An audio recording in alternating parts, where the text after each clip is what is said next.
तो अगर मनीष कश्यप आने वाले समय में, मौजूदा समय में हिंदुस्तान में जो पार्टियां हैं, किसी भी एक पार्टी का अगर दामन थामते हैं तो आप क्या करेंगे? हम कहेंगे कि यदि तुमको पॉलिटिक्स करना है तो तुम अपना संगठन बनाओ, अपनी पार्टी फॉर्मेशन करो, अपनी लकीर खींचो, अपनी लकीर खींचो। तो हम मनीष से इतना ही कहेंगे कि मनीष थोड़ा तुम मंथन करो कि तुमको एक साधारण एक MP बन जाना, एक विधायक बन जाना, या समाज ने जो भरोसा किया, यूथ ने भरोसा किया, उसके भरोसे पर खड़े उतर कर टाइम थोड़ा लगेगा, लेकिन तुम परिवर्तन के वाहक बन सकते हो। इतिहासकारों का मानना है, विद्वानों का मानना है कि जब जब चंपारण की धरती, सत्याग्रह की धरती अंगड़ाई ली है, तब तब भारी बदलाव हुआ है। क्या लगता है? मैं मनीष को ये टुकुदिया नेताओं की तरह नहीं देख रहा हूँ। मैं मनीष कश्यप को 74 वाला मामला देख रहा हूँ, 47 देख रहा हूँ। और मैं बहुत पहले से कहता रहा हूँ कि जब 47 आज़ादी की लड़ाई लड़ी जा सकती है, 74 में बदलाव लाया जा सकता है देश में, जेपी मूवमेंट, तो उसके बाद क्यों नहीं हो रहा है? क्योंकि जो 74 वाले लोग थे वो आए बहुत संघर्ष करके, लेकिन उन्होंने अपने जनरेशन जो आने वाली थी उसके लिए उन्होंने रास्ता बंद कर दिया है। क्योंकि मेरा अपना कोई बेटा नहीं है, तो हमने इनको अपना धर्म का पुत्र मान लिया। और मैं इस पुत्र के साथ उस समय भी जब लोग नहीं खड़े हो रहे थे, मैं बेतिया में आया था और मैंने सीना सामने से करके कहा था कि मनीष मेरा बेटा है, हमें कहने में कोई फ़र्क नहीं पड़ता है। यानी कि आप अपने अर्धांगिनी के साथ में आए हुए हैं मनीष? जी, और मैं आपके चैनल को आश्वस्त कर रहा हूँ कि मेरा इतिहास है कि मैं जहाँ कहीं भी गया हूँ वहाँ कुछ ना कुछ दिया ज़रूर हूँ। आपका गाँव बिहार का एक समृद्ध गाँव, ये पंचायत बनेगा महानवा, ये हम वचन दे के जा रहे हैं। मनीष कश्यप तो करेंगे ही करेंगे, ये मैं अपने तरफ से कह रहा हूँ, क्योंकि मैं किसी पार्टी से नहीं हूँ, कोई अधिकारी नहीं हूँ, लेकिन मेरा ये संस्कार है कि मैं जहाँ जाता हूँ वहाँ सिस्टम से लड़के उस एरिया के लिए मैं कुछ ना कुछ कर देता हूँ। मनीष कश्यप से मिलने के लिए पटना से चल करके गुड्डू बाबा आए हुए हैं। हम मनीष कश्यप के बारे में गुड्डू बाबा से कुछ जानकारियाँ प्राप्त करेंगे और आखिर किन कारणों से गुड्डू बाबा मनीष कश्यप से मिलने के लिए पटना से चल करके महात्मा गांधी की कर्मभूमि सत्याग्रह की धरती चंपारण आए हुए हैं। सबसे पहले बाबा स्वागत है आपका हमारे चैनल में। बिल्कुल, आपके सभी टीम को मेरे तरफ से भी। बाबा क्या कहना चाहिएगा? मनीष कश्यप को फाइनली जमानत मिल चुकी है। मनीष कश्यप पटना बेऊर जेल से निकल चुके हैं और अपने पैतृक आवास पर मनीष कश्यप कुछ ही देर बाद पहुंचने वाले हैं। क्या कहना चाहिएगा? आखिर आप मनीष कश्यप से मिलने के लिए पटना से चल करके आए हैं, किन कारणों से आए हैं मिलने के लिए? देखिए, बहुत सारे लोग इस बात को जानते हैं, हमारे स्ट्रगल को, गुड्डू बाबा के स्ट्रगल को, कि 1998 से लगातार मैं समाज के लिए जी रहा हूँ।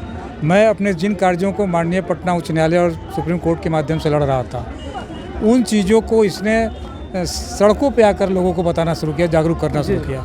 क्योंकि कई ऐसे अवसर आए जब माननीय पटना उच्च न्यायालय के ऑनरेबल जस्टिस लोगों ने इस बात को कहा कि गुड्डू बाबा आप हम लोग के बीच आकर बोलते हैं, लोगों को जागरूक क्यों नहीं करते? तो हमने अपनी ही जो मेरा सपना है समाज को व्यवस्थित करने का, भ्रष्टाचार मुक्त कराने का, हमने अपने विजन को मनीष कश्यप के अंदर देखा।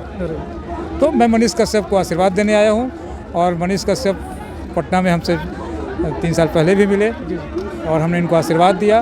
क्योंकि मेरा अपना कोई बेटा नहीं है, तो हमने इनको अपना धर्म का पुत्र मान लिया। और मैं इस पुत्र के साथ उस समय भी जब लोग नहीं खड़े हो रहे थे, मैं बेतिया में आया था और मैंने सीना सामने से करके कहा था कि मनीष मेरा बेटा है, हमें कहने में कोई फ़र्क नहीं पड़ता है। यानी कि आप अपने अर्धांगिनी के साथ में आए हुए हैं मनीष कश्यप? जी बाबा, मनीष कश्यप के बारे में कहा जाता है कि ये जिस जगह पे हम लोग मौजूद हैं, इसके जस्ट बगल में 200 मीटर के दूरी पर सिकरहाना नदी यानी कि बूढ़ी गंडक नदी है। बूढ़ी गंडक नदी के तट पर बसा हुआ यह डुमरी महानवा गाँव है और इस धूसर मिट्टी से मनीष कश्यप निकलते हैं। हिंदुस्तान में भ्रष्टाचारियों के विरुद्ध जम करके आवाज़ को बुलंद करते हैं और अपने आप को फेमस करते हैं। नतीजन मनीष कश्यप जब भ्रष्टाचारियों के विरुद्ध आवाज़ उठाते हैं तो उनको 9 महीना सलाखों के अंदर रहना पड़ता है और माननीय न्यायालय के द्वारा उनको जमानत दे दिया गया है। मनीष कश्यप आज किसी परिचय के मोहताज नहीं है। पूरे हिंदुस्तान में 2-3 दिनों से पूरे हिंदुस्तान में मनीष कश्यप की ही चर्चा चल रही है। तो डुमरी महानवा हिंदुस्तान के मानचित्र पर सबसे पिछड़ा हुआ गांव अगर कोई गांव है तो डुमरी महानवा। इस मिट्टी से निकल करके मनीष कश्यप आज अपने आप को पूरे हिंदुस्तान में शुमार किए हुए हैं। इसको किस रूप में आप देख रहे हैं? देखिए, वो मेरा बेटा है और मैं जिस रास्ते से आया हूँ, मुझे आश्चर्य लगा कि बिहार में ऐसे भी जगह हैं क्या। कच्ची सड़कों के माध्यम से मैं आया हूँ और मैं आपके चैनल को आश्वस्त कर रहा हूँ कि मेरा इतिहास है कि मैं जहाँ कहीं भी गया हूँ वहाँ कुछ ना कुछ दिया ज़रूर हूँ। आपका गांव बिहार का एक समृद्ध गांव, ये पंचायत बनेगा महानवा, ये हम वचन दे के जा रहे हैं। मनीष कश्यप तो करेंगे ही करेंगे, ये मैं अपने तरफ से कह रहा हूँ, क्योंकि मैं किसी पार्टी से नहीं हूँ, कोई अधिकारी नहीं हूँ, लेकिन मेरा ये संस्कार है कि मैं जहाँ जाता हूँ वहाँ सिस्टम से लड़के उस एरिया के लिए मैं कुछ ना कुछ कर देता हूँ। चलिए बाबा, मनीष कश्यप का जो लहजा है, बोलने का तौर तरीका है, और मनीष कश्यप का जो स्टाइल है, मनीष कश्यप का जो विचार है, व्यक्तित्व है, देखने से ऐसा लगता है कि आने वाले समय में मनीष कश्यप हिंदुस्तान के एक बड़े लीडर के रूप में, उभरते हुए चेहरा के रूप में सामने आएंगे। तो आपको क्या लगता है, वाकई में मनीष कश्यप एक बड़ा लीडर के रूप में उभर कर सामने आएंगे? मैं मनीष को ये टुटपुंजिया नेताओं की तरह नहीं देख रहा हूँ। मैं मनीष कश्यप को 74 वाला मामला देख रहा हूँ, 47 देख रहा हूँ। और मैं बहुत पहले से कहता रहा हूँ कि जब 47 आज़ादी की लड़ाई लड़ी जा सकती है, 74 में बदलाव लाया जा सकता है देश में, जेपी मूवमेंट, तो उसके बाद क्यों नहीं हो रहा है? क्योंकि जो 74 वाले लोग थे वो आए बहुत संघर्ष करके, लेकिन उन्होंने अपने जनरेशन जो आने वाली थी उसके लिए उन्होंने रास्ता बंद कर दिया है। हमारा सपना है कि इस राज्य में शुरुआत बिहार से हो, कि एकदम बिल्कुल 243। मैंने प्रशांत किशोर को कहा था मैं आपके साथ चलूँगा, लेकिन आप ये डिक्लेयर कर दो 6 महीने में 243 बच्चों का नाम सामने ला दो कि यही बच्चे होंगे तुम्हारे कैंडिडेट, हम आपके साथ चलेंगे। हमने वो तैयार नहीं हुए, भटक गए। अब तो कहते हैं कि कभी यहाँ कभी वहाँ। तो वो एक कहा जा सकता है कि प्रोफेशनल व्यक्ति हैं, जहाँ से पैसा उनको मिलेगा उसके लिए काम करेंगे। कल उन्होंने कह दिया कांग्रेस से हमारी नज़दीकी है, तो क्यों भटका रहे थे पूरे गांव-गांव में जाकर? तो हम मनीष से इतना ही कहेंगे कि मनीष, थोड़ा तुम मंथन करो कि तुमको एक साधारण एक MP बन जाना, एक विधायक बन जाना, या समाज ने जो भरोसा किया, यूथ ने भरोसा किया, उसके भरोसे पर खड़े उतर कर टाइम थोड़ा लगेगा, लेकिन तुम परिवर्तन के वाहक बन सकते हो। आने वाले समय में मनीष कश्यप को आप किस पार्टी में देखना चाहते हैं? मैं भी किसी पार्टी में, तो कह रहा हूँ कि लोकतंत्र धनतंत्र में बदल चुका है, मुट्ठी भर लोगों के कब्जे से मुक्त कराना है। हम तो इसको व्यवस्था परिवर्तन के मामले में इसको देख रहे हैं। या किसी भी सत्ता के नज़दीक जैसे जाएगा पार्टी में जाएगा, शायद मेरी विचारधारा अलग हो जाएगी। तो अगर मनीष कश्यप आने वाले समय में, मौजूदा समय में हिंदुस्तान में जो पार्टियां हैं, किसी भी एक पार्टी का अगर दामन थामते हैं तो आप क्या करेंगे? हम कहेंगे कि यदि तुमको पॉलिटिक्स करना है तो तुम अपना संगठन बनाओ, अपनी पार्टी फॉर्मेशन करो, अपनी लकीर खींचो, अपनी लकीर खींचो। इतना लंबा लकीर खींचा जाएगा इस देश में कि बहुत मुश्किल होगी उस लकीर को पार करने। चलिए बाबा, चंपारण सत्याग्रह की धरती है। सन 1917 ईस्वी में महात्मा गांधी चंपारण के इस धरती पर आते हैं, चंपारण में आते हैं, और यहाँ से एक बहुत बड़ा आंदोलन करते हैं, और सत्याग्रह आंदोलन यहाँ से शुरू होता है। और सत्याग्रह की धरती उस वक्त अंगड़ाई लेती है और एक बहुत बड़ा बदलाव होता है। अंग्रेज़ों के चंगुल से हिंदुस्तान आज़ाद होता है। इतिहासकारों का मानना है, विद्वानों का मानना है कि जब जब चंपारण की धरती, सत्याग्रह की धरती अंगड़ाई ली है, तब तब भारी बदलाव हुआ है। क्या लगता है? देखिए, अंग्रेज़ों ने जो हमें लूटा, उससे ज़्यादा मुझे अपनों ने लूटा है। इसलिए अपने लुटेरों से जो संघर्ष करना है वो ज़्यादा कठिन संघर्ष है, लेकिन इच्छा शक्ति होगी तो फिर राष्ट्रपिता महात्मा गांधी को हम लोग याद करते हैं कि स्वच्छ हृदय से किया गया कोई भी कार्य सफल नहीं होता है। मनीष कश्यप ने सच्चा प्रयास किया है और हमारे जैसे व्यक्ति ने सच्चा आशीर्वाद दिया है, तो परिवर्तन व्यवस्था की होगी। ये नहीं कि इनको हटा के वहाँ बैठा दें। वहाँ वही जाएगा जिसका कोई पॉलिटिकल बैकग्राउंड नहीं होगा, नया सृजन करने की बात होगी।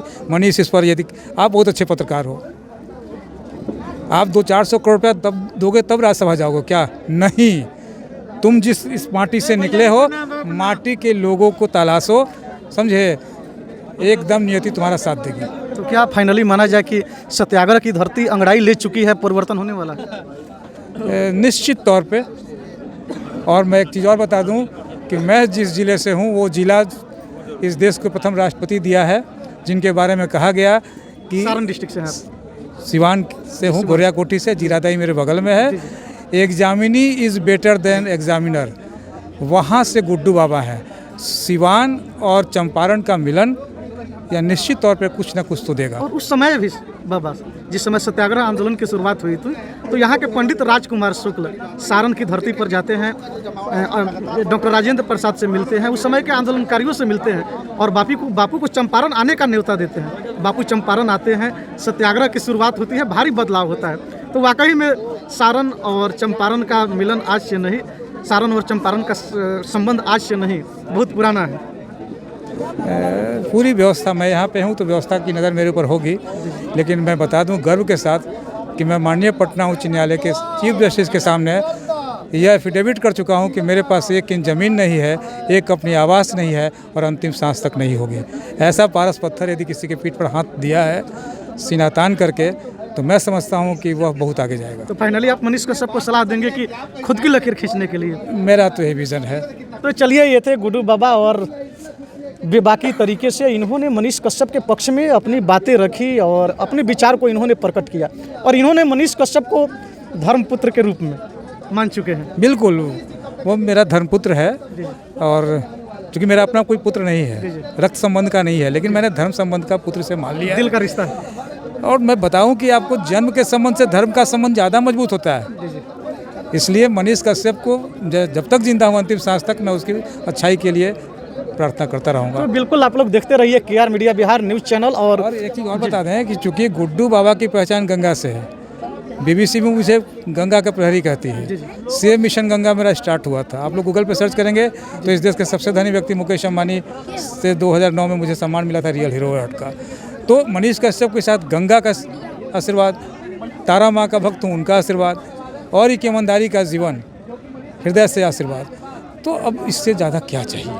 तो बिल्कुल आप लोग देखते रहिए KR media Bihar news channel. हमारी प्रयास कैसी लगी, गुड्डू बाबा से हमने जो बात किया, हम लोग का इंटरव्यू, हम लोग का प्रयास कैसा लगा, नीचे कमेंट बॉक्स में आप लोगों के कमेंट का इंतजार रहेगा। कैमरामैन अमित के साथ कुमार राकेश, KR मीडिया, बेतिया, पश्चिम चंपारण।